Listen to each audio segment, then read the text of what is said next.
আমার প্রিয় ভক্তরা, খ্রিস্ট আমাদের সাথে থাকুন, প্রভুর কণ্ঠস্বর প্রশংসিত হোক। আমি অরুণ পিয়াস মাডকি।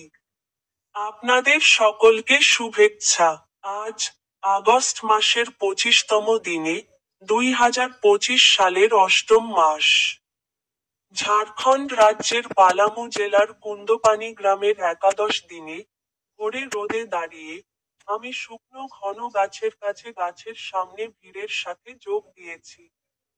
তিনি বাইবেলের তার একটি পদের উপর কথা বলেছেন, প্রেরিত 10 অধ্যায় 47। তিনি বলেছিলেন, এখন কি কেউ তাদের জল আটকাতে পারে, যাতে তারা বাপ্তিস্ম না নেয়, যারা আমাদের মতো পবিত্র আত্মা পেয়েছে? আপনাদের সকলকে শুভেচ্ছা।